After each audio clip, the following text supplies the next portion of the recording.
असांजे लाइ इहो रिश्तो मीट हिकदमि लकी आहे। ईअं छोकिरो छोकिरी ॿाहिरि वञनि था, होटल में वधीक ख़र्च बि लॻनि था ऐं टाइम बि लॻी थो वञे, त रिश्तो मीट कॉन्फ्रेंस हॉल में अचनि था, सभु ॼणा मीटअप कनि था ऐं टाइम सेविंग बि आहे। असांजो जीअं आयासीं, असांजो कमु थी 8 ॾींहंनि में, त हिते जेके अचनि था उन्हनि जो बि तकिड़ो कमु सुठो थी वञे ऐं सिंधियुनि जो सिंधियुनि सां थिए त ॾाढो सुठी ॻाल्हि आहे। रिश्तो.com सिंधियुनि जो सिंधियुनि सां ऑनलाइन सिंधी मैट्रिमोनी।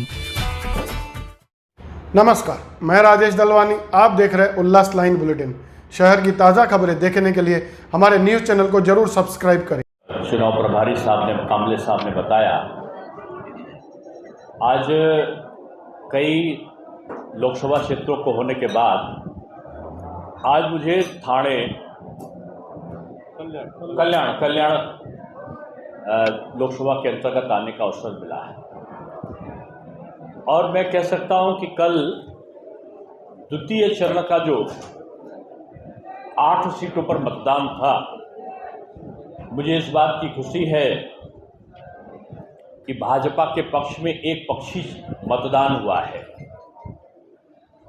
और हमारे कार्यकर्ताओं की मेहनत, नरेंद्र मोदी जी का एक व्यक्तित्व और जनता जनार्दन का आशीर्वाद, ये महायुति के लिए, एनडीए के लिए एक वरदान साबित हुआ है।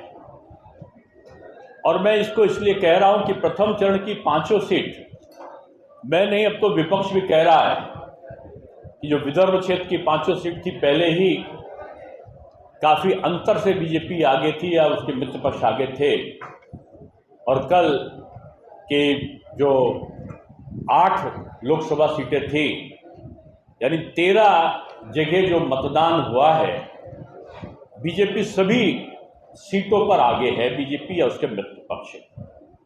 महाराष्ट्र में आज मोदी मैजिक चल रहा है और जो मित्र पक्ष है, बीजेपी एक कैडर बेस्ड पार्टी होने के नाते अपने मित्र पक्ष को बड़ी बेहतरी से साथ में लेकर चल रही है और ये तय है कि बीजेपी बड़ा भाई है और बड़ा भाई अपने छोटे भाइयों को बहुत अच्छी तरीके से उसने गले लगाया है और सभी जगह बेहतर तालमेल से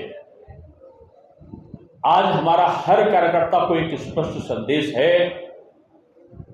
और प्रधानमंत्री जी का भी संदेश है, राष्ट्रीय अध्यक्ष जगत प्रकाश नड्डा जी का और यहाँ के उप मुख्यमंत्री श्री हमारे फडणवीस जी का कार्यकर्ताओं से निवेदन यही रहा है कि बीजेपी 48 सीटों पर लोकसभा की चुनाव लड़ रही है, जहां हम कमल के सिंबल से लड़ रहे हैं, जहां हम अपने मित्र पक्ष के सिंबल से लड़ रहे हैं।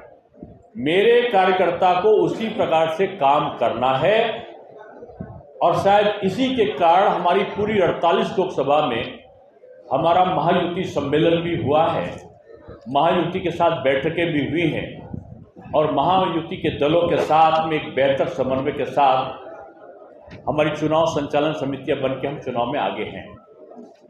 मैं आपसे यही कहने के लिए यहां पर आया हूं कि आज कांग्रेस के बड़े नेता राहुल गांधी जी ये बयान दे रहे हैं कि जब वो सत्ता में आएंगे तो वो सर्वे कराएंगे और सर्वे कराने के बाद जो लोग बचत करके भी रखे हैं, उनकी आमदनी से ऊपर का पैसा वो ले लेंगे और बांट देंगे, अल्पसंख्यक को आरक्षण दे देंगे। बाबा साहब भीमराव अंबेडकर जी ने संविधान बनाया जिसमें उन्होंने स्पष्ट किया कि जाति के आधार पर होगा, संप्रदाय के आधार पर नहीं होगा। जो ओबीसी और एससी का जो आरक्षण है, निश्चित रूप में अगर वो अल्पसंख्यक को आरक्षण देने की बात करेंगे तो ओबीसी और एससी का आरक्षण, आदिवासी का आरक्षण खत्म होगा, कम होगा। यानी बाबा साहब भीमराव अंबेडकर के संविधान में दी गई बातों को उल्लंघन करके उनको चुनौती देने का काम आज राहुल गांधी जी और कांग्रेस कर रही है। उनके सैम पित्रोदा को वो अंकल बोलते हैं, वो सोनिया जी के एडवाइजर थे, राहुल जी के एडवाइजर हैं, उनके अभिभावक है वो कह रहे अमेरिकन मॉडल लागू करेंगे। किस पे? विरासत पे। पिता की संपत्ति बेटे को मिल रही है तो अमेरिका में 55% गवर्नमेंट ले लेती है और 45% उसको मिलता है। राहुल जी कहते हैं कि हम उनके जो सैम अंकल हैं, सैम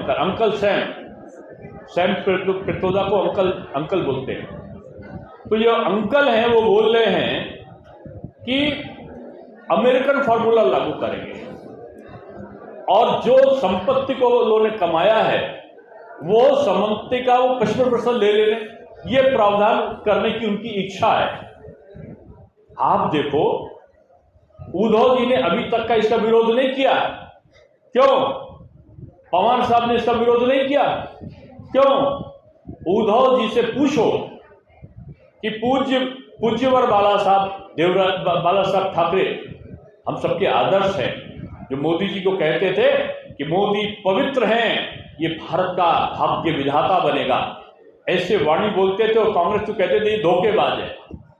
उनके बेटे बाला साहब ठाकरे की बात को ना मान के वो क्या है, विरासत की बात जो सैम अंकल और जो राहुल गांधी कर रहे हैं उसका विरोध नहीं कर रहे हैं। क्यों? क्योंकि उन्होंने अपने पिताजी पूज्य बाला साहब ठाकरे जी की जो संपत्ति है उसको ही उन्होंने बंटवारा, उसका मुकदमा चल रहा उनका, विरासत नहीं दी। जब आपने अपनी विरासत नहीं दी तो इस महाराष्ट्र की जनता का, भारत की जनता की विरासत कैसे छीन सकते हो? जब आप अपनी विरासत को पाने के लिए आप मुकदमा लड़ रहे हो तो इस जनता की विरासत को छीनने का अधिकार राहुल गांधी कैसे पाएंगे? मेरा यही कहना है, ये कांग्रेस कर्नाटका में संविधान का उल्लंघन करके 4% अल्पसंख्यक को आरक्षण दे रही है। अभी वहां 500 मेडिकल की सीटें थी, उसमें 150 सीटें बगैर आरक्षण के उनको आरक्षण के नाम पर उनको दे दी गई 150 सीटें।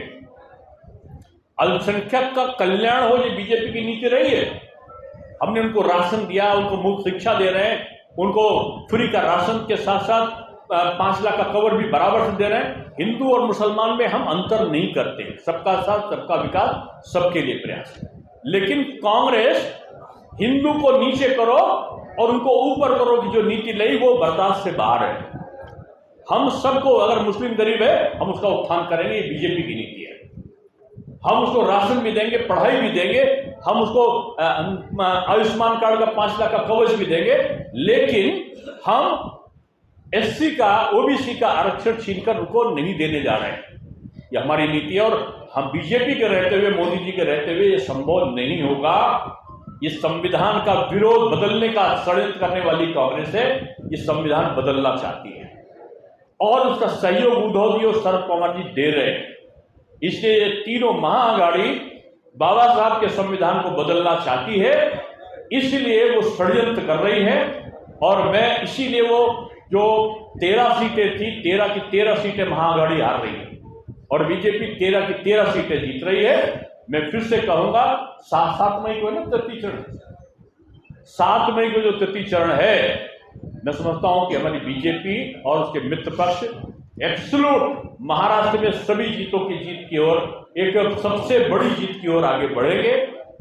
और आज मैं कल्याण आया हूं और कल मैं खड़े रहूंगा और लगभग 28 सीटों पर मेरा प्रवास हुआ है और मुझे देखकर ये अच्छा लगा है कि पूरे महाराष्ट्र ये भाजपा में, मोदी में, या जो कहें एनडीए में हो गया है और एनडीए बड़ी मजबूती के साथ में अपना चुनाव लड़ रहा है। हमारे चौहान साहब, रवि चौहान साहब, हमारे सारे एमएलए जो आमदार हैं, हमारे नगर सेवक हैं, हमारे प्रेसिडेंट और प्रभारी हैं, मिलकर बड़ी मजबूती के साथ यहाँ पर महायुति के प्रत्याशी को, श्रीकांत शिंदे जी को विजयी बनाने के लिए आज आपने देखा होगा कि सुबह से हमारा मंथन चल रहा है। एक एक कार्यकर्ता को आज संकल्प दिलाया गया है और हमारा कार्यकर्ता जो एक आदेश होता है वही उनके लिए अध्यादेश होता है और उसके आधार पर कार्यकर्ता करता है। अब हर घर में मोदी बनकर वो काम करेगा, क्योंकि कांग्रेस के प्रत्याशी कन्हैया कुमार हुए और कन्हैया कुमार दिल्ली जेएनयू में नारा लगाते थे कि जो आतंकी था अफजल गुरु, वो कहते थे हर घर से अफजल निकलेगा।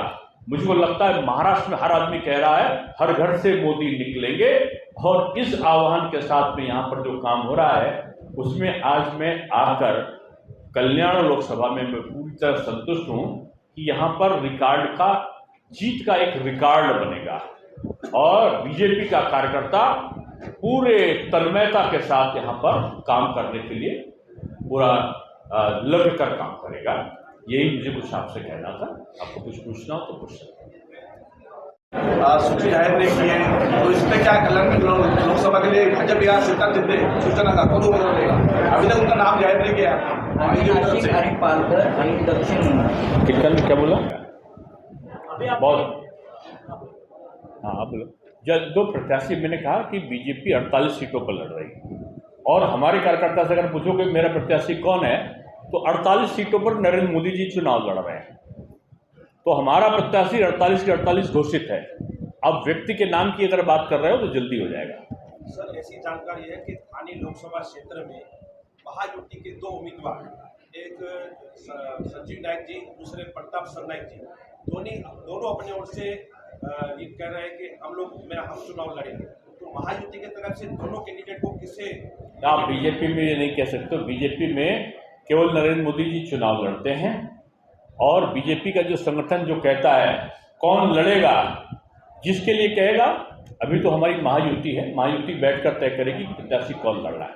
उत्तर मध्य मुंबई से पूनम महाजन या उज्ज्वल निकम किसकी उम्मीदवार जाहिर करेगी? नहीं, जो भी वहाँ से, मैं फिर से अपनी बात को शायद आपको कह नहीं पाया। बीजेपी 48 सीटों पर चुनाव लड़ रही है, व्यक्ति निमित्त मात्र है।